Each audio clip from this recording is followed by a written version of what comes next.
Hi everyone, welcome to the Highlights from Ukraine podcast, your daily audio summary of the latest news reported in the Ukrainian media. Merry Christmas everyone! Please be aware that we are going on a short vacation and there will be no new episodes from 27th of December till 10th of January. Thank you for being with us this year. My name is Artem and here is the news.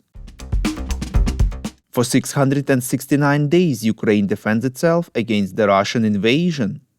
Yesterday, Ukrainian Christians celebrated Christmas Eve for the first time on the same day with the rest of the Western world. Traditionally, the Orthodox Church of Ukraine and the Greek Catholic Church, that are the largest in Ukraine, follow the Julian calendar and mark Christmas Eve on 6th of January. Last year, both churches decided to move the Christmas sermon to the 24th of December if there is a request from the parishes. This year they moved the date officially but allowed some parishes who are not ready to leave it as it was. The only large church that still officially celebrates Christmas Eve on 6th of January remains the Orthodox Church that is part of the Russian Church.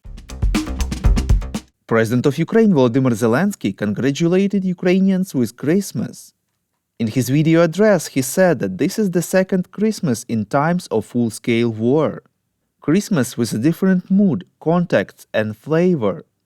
Quote, "A family dinner at home is not the same as usual because not all of us are at home, and not everyone has a home. And it has become much more important not what dishes are on the table, but what people are at the table. And how precious it is to have them around," unquote.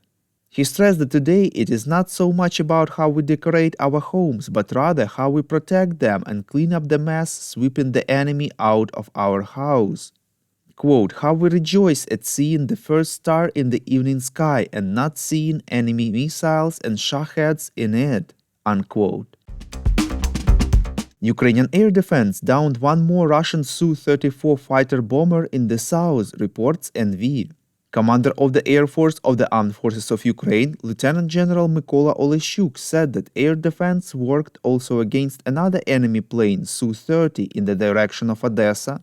Information about the damage is being checked. Earlier, Ukraine downed 3 Russian Su-34 fighter bombers in just one day. Reportedly, it's been done with the help of the Patriot air defense system. We would really appreciate if you could recommend us to your friends and family, as well as share information on social media. This way more people would learn about the podcast and truth about Russia's invasion of Ukraine. Ukraine's Defense Minister Rustem Umerov explained that the term demobilization will not be used until the war is over, although the soldiers will be given opportunities to rest or be partially discharged, reports Suspilne. Umerov noted that the Defense Ministry and the Verkhovna Rada are preparing a draft law on mobilization, which will be registered soon. He explained that with the enemy continuing hostilities, they have found solutions that will allow an individual who has been on the front line for 2 years to find out the rules for taking a break or being partially discharged. The minister believes that if the government wishes to be supported by the society, it must explain how mobilization, demobilization, social protection, etc. will work. Umerov stressed that he would like the service in the army not to be perceived as a punishment.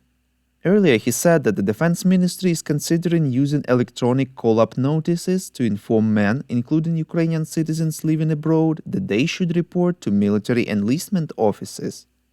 He did not specify means of delivering this notice, but the digitalization minister promised that it will never be done via DIA, a government app which contains e-copies of IDs and other documents, and is widely used by Ukrainians. Thank you for listening to the Highlights from Ukraine podcast. We're a commercial initiative of just 2 people, and we need your help to grow. Share information about the podcast, rate us in the app, subscribe to our Patreon. With your support, we are getting better. We call on you to demand from governments of your countries to impose the toughest sanctions possible on Russia and its citizens to stop their invasion of Ukraine.